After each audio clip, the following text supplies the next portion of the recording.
আসসালামু আলাইকুম। এখন মূলত আমরা পাওয়ার ওয়াল সিমুলেটরের মাধ্যমে একটা বেসিক সার্কিট সলিউশন করব। তো পাওয়ার ওয়াল সিমুলেটরে টোটালি তিনটা জিনিস আমাদের মেইন কম্পোনেন্ট হিসেবে কাজ করবে। সেটা হচ্ছে যে জেনারেটর, বাসবার এবং লোড। তো প্রত্যেকটাতে আমাদের চারটা করে প্যারামিটার থাকবে। এই চারটা প্যারামিটার কোথাও কোথাও দুইটা ভেরিয়েবল থাকবে এবং দুইটা আননোন থাকবে। চারটে ভেরিয়েবলের মধ্যে থাকবে আমাদের পাওয়ার, ভোল্টেজ, অ্যাঙ্গেল এবং রিঅ্যাক্টিভ পাওয়ার। আমরা প্রথমে এখান থেকে একটা নিউ কেস নিচ্ছি। ফাইল থেকে আমরা এখানে নিউ কেসে ক্লিক করে আমরা একটা নিউ কেস নিলাম। এখন আমরা এটাকে সেভ করব, কিন্তু পাওয়ার ওয়ার্ল্ডে সেভ করতে হলে প্রথমে আমাদের যে কোনো একটা বাসবার নিয়ে এসে রাখতে হয়। তো আমরা যদি এই বাসবারটা নিয়ে এসে রাখতে চাই তাহলে আমরা কি করব, এই ওপরের যে টুলবার আছে এই টুলবার থেকে আমরা যাব টুলসে, আমরা যাব ড্র থেকে এখানে নেটওয়ার্ক নামে যে অপশনটা আছে এখান থেকে আমরা প্রথমে একটা বাসবার নেব। তো নেটওয়ার্কের পরে বাসবারে ক্লিক করলে একটা বাসবার চলে আসবে। তো আমরা প্রথমে প্লেস করলাম। প্লেস করার পরে এরকম একটা ডায়লগ বক্স ওপেন হবে, যেখানে আমরা বাসবারের নাম্বার এবং বাসবারের নেম, তো আমরা বাসবারের নাম্বার এবং নেম বাই ডিফল্ট যেহেতু শুরু করছি 1 দেওয়া থাকে, তো আমরা এটাকে 1 রাখলাম। এবং নমিনাল ভোল্টেজ 138, এটা বাই ডিফল্ট দেওয়া আছে, কিন্তু আমি রিকোয়ারমেন্ট অনুযায়ী এটা আমি দিচ্ছি 16 কেভি। ঠিক আছে। এবং আমাদের বাস ইনফরমেশনের ক্ষেত্রে ভোল্টেজ পার ইউনিট 1 এবং অ্যাঙ্গেল ডিগ্রি 0-তে থাকবে। এবং আমরা বাস পাওয়ার সিস্টেম অ্যানালাইসিস করতে হলে আমাদের যে কোনো একটা রেফারেন্সে করতে হয়। তো এই রেফারেন্সকে আমরা বলি স্ল্যাক বাস সিস্টেম। তারপরে যদি আমরা ওকে দিয়ে দিই তাহলে এখানে একটা বাসবার চলে আসবে। ঠিক আছে। এখন আমরা চাইলে এটাকে কন্ট্রোল এস প্রেস করে কিংবা ফাইল থেকে সেভ অ্যাসে গিয়ে আমরা এটা সেভ করতে পারবো। ঠিক আছে।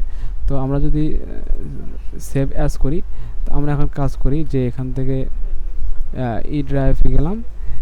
ই ড্রাইভে যাওয়ার পরে আমরা এখান থেকে একটা নতুন ফাইল ক্রিয়েট করে নিলাম। সেটা যে পাওয়ার সিস্টেম নামে, পাওয়ার SYSTEM পাওয়ার সিস্টেম। পাওয়ার সিস্টেমে গিয়ে আমরা এখানে বললাম যে পাওয়ার সিস্টেম প্রজেক্ট, পাওয়ার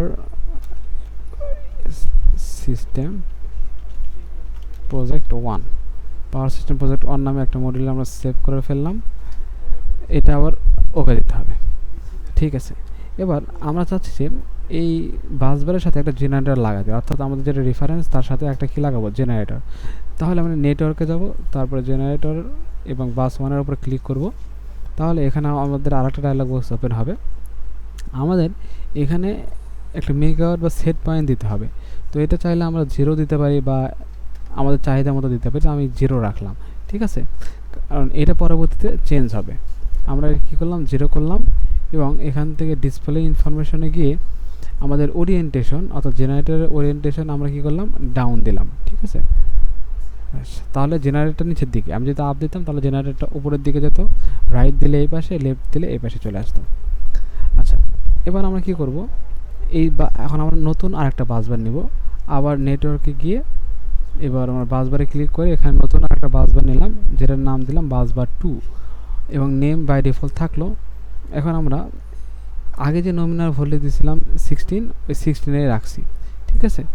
এবার এখানে আমাদের এই সিস্টেম স্ল্যাক এখানে সিলেক্ট করার কোনো প্রয়োজন নেই, কারণ এগুলো আমরা স্ল্যাক হিসাবে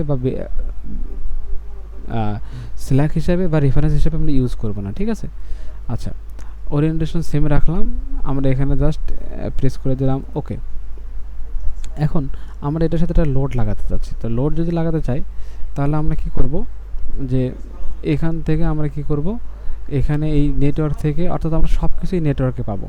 নেটওয়ার্ক থেকে লোডে ক্লিক করে যদি বাসবার উপর ক্লিক করি তাহলে 2 নং বাস যেহেতু ক্লিক করছি এখানে 2 চলে আসবে। ঠিক আছে। এখানে আমরা কত মানের লোড, কত মেগাওয়াটের লোড কানেক্ট করতে চাই সেটা আমরা দিব। তো আমরা এখানে কি করতেছি, আমরা এখানে চাচ্ছি যে 10 মেগাওয়াটের একটা লোড দিতে, এবং রিঅ্যাক্টিভ কোনো লোড থাকবে না, শুধুমাত্র আমাদের অ্যাক্টিভ পাওয়ার রিলেটেড লোড থাকবে। এবং এর ওরিয়েন্টেশন ডাউন। ওরিয়েন্টেশন কোথায়, ডাউন, তার মানে নিচের দিকে। ঠিক আছে। আচ্ছা, আমরা একটু ছোট করে দিলাম, এটাকে ধরে একটু উপরে দিয়ে দিই, উপরে দিয়ে দিলাম। এবার আমরা কি করব, এবার বাস 1 এবং বাস 2 মাঝে একটা ট্রান্সমিশন লাইন টানবো। তার জন্য আবার নেটওয়ার্কে যাব, এখান থেকে ট্রান্সমিশন লাইন, তারপরে এখান থেকে যদি আমি প্রেস করি, এখান থেকে যদি আমি প্রেস করি, তাহলে একটা ট্রান্সমিশন লাইন ড্র হওয়া শুরু হবে। আমরা ট্রান্সমিশন লাইন ড্র করলাম। এবার এখানে এসে ক্লিক করলে স্টপ হয়ে যাবে, কিন্তু এটা ছাড়বে না। তো এই জন্য আমাদের এখানে ডাবল ক্লিক করতে হবে। ডাবল ক্লিক করার পরে আমরা এখানে যে জিনিসটা দিব সেটা হচ্ছে এখানকার যে সিরিজ রেজিস্ট্যান্স এবং রিঅ্যাকট্যান্সের যে ভ্যালুগুলো আছে আমরা ওই ভ্যালুগুলো দিব। তো এখানে চাইলে আমরা যে কোনো কিছুই দিতে পারি। তো আমরা এখানে কাজ করি যে এখানকার যে ভ্যালুটা আর এর ভ্যালুটা আমরা কাজ করি এখানে দিয়ে দিই হচ্ছে 0.3 দিয়ে দিই, 0.3 দিয়ে দিলাম। এবং সরি, এখানে এক্স এর ভ্যালু চলে আসছে, আমরা এটাকে আর এর ভ্যালুতে পুট করে দিলাম। এবং এক্স এর যে ভ্যালুটা, এই ভ্যালুটাকে আমরা কাজ করি 0.6 দিয়ে দিই, 0.6 দিয়ে দিলাম। এবং এখানে যে লিমিটগুলো আছে এই লিমিটগুলো আমরা সেট করে দিই, সেটা হচ্ছে 0.2। আচ্ছা, আমরা এখানে 0.2 না দিয়ে এখানে 20 দিই, আর এখানে দেই হচ্ছে 10, তারপর এটাতে দেই 10। ঠিক আছে, এগুলো মূলত আমাদের এমভি এর লিমিট।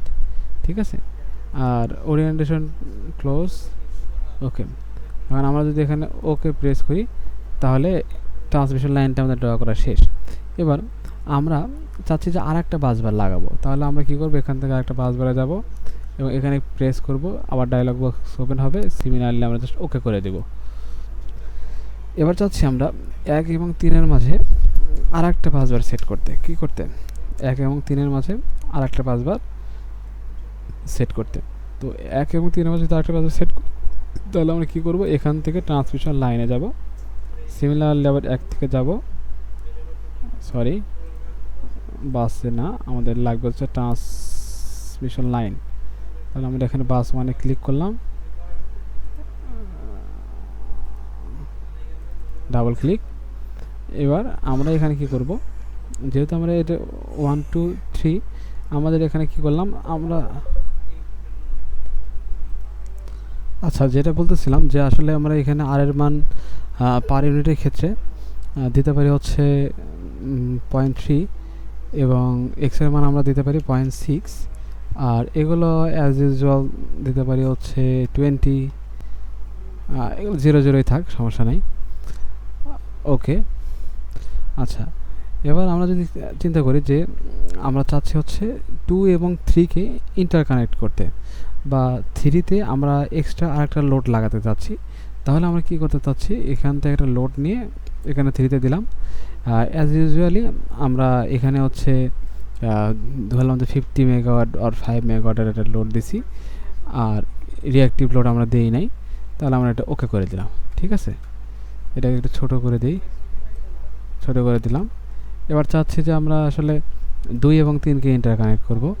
2 এবং 3-কে যদি ইন্টারকানেক্ট করতে চাই তাহলে আমাদের কী করতে হবে, ট্রান্সমিশন লাইন নিতে হবে। ট্রান্সমিশন লাইনটা এখানে 2 একটু স্টেট দিই। আচ্ছা, ট্রান্সমিশন লাইনের রিঅ্যাকট্যান্স এখান থেকে আমরা দিতে পারি আবার হচ্ছে 0.3 দিলাম, এখানে দিলাম 0.6, আর এটা দিলাম 20, আর এটা দিলাম 10, সরি 10। এবার ওকে। এখন আমরা যদি এই সিস্টেমকে রান করতে চাই তাহলে আমরা যেতে হবে রান মোডে, এখানে ফাইলের নিচে রান মোডে পরে আমরা যেতে হবে টুলের পরে এখানে আমরা টুলের নিচে দেখতে পারবো রান অপশন আছে। আমরা যদি রান করি তাহলে আমাদের এখান থেকে দেখবো যে কারেন্ট ফ্লো হচ্ছে, আর আমাদের এই লোডটা কী পরিমাণ, কত লোড আমরা লাগাইছি সেটা আমরা এখানে দেখতে পাচ্ছি। কিন্তু আমরা বাস 1-এ কিন্তু কোনো জাস্ট নমিনাল ভোল্টেজ দিচ্ছিলাম, আর বাস 2-তে আমাদের সেই ভোল্টেজটাই আসলে। এখন আমরা চাচ্ছি যে এটা আসলে দেখবো যে আসলে কত ভোল্টেজ পাওয়া যাচ্ছে। তাহলে আমরা এটাকে স্টপ করে দিলাম। দেওয়ার পরে আমরা এই ড্র অপশন থেকে, সরি আমরা আগে এডিট অপশনে গিয়ে যাবো, তারপরে আমরা কি করব, ড্র অপশন থেকে এখানে আছে ফিল্ডে আমাদের যত যে জিনিসগুলো আছে, যে বাসগুলো আছে, আমরা বাসের মানগুলো দেখতে পারবো। আমরা চাইলাম বাস, এখানে ফিল্ড থেকে বাস ফিল্ডটা দেখবো। তাহলে আমরা এখান থেকে কী করলাম, বাসে ক্লিক করলাম। বাসে ক্লিক করার পরে আরেকটা ডায়ালগ ওপেন হবে। এখন এটা কত পার ইউনিটে অ্যাক্টিভ হচ্ছে সেটা আমরা দেখতে চাচ্ছি। তাই দেখতেছে 1 পার ইউনিটে অ্যাক্টিভ হচ্ছে। এখান থেকে আমরা যাচ্ছি বাস ফিল্ডে কত পার ইউনিটে অ্যাক্টিভ হচ্ছে। এখন দেখতেছি যে 0.797-এ অপারেট হচ্ছে। আবার বাস ফিল্ড নিয়ে আমরা এখান থেকে দেখতে পারবো কত পার ইউনিটে অ্যাক্টিভ হচ্ছে। দেখলাম যে 0.98। আমরা যদি চাই যে এটা কত ডিগ্রিতে আছে, তাহলে সেখান থেকে আমরা বাস ফিল্ডে যাব। এখান থেকে আমরা এখান থেকে বাস অ্যাঙ্গেল ডিগ্রিতে সিলেক্ট করব। দেখতেছি 2.34 ডিগ্রি। তারপরে বাস ফিল্ড, এখান থেকে অ্যাঙ্গেল ক্ষেত্রে এখানে আমরা অ্যাঙ্গেল ক্লিক করব। আবার বাস ফিল্ড থেকে এখান থেকে আমরা অ্যাঙ্গেলে ক্লিক করব।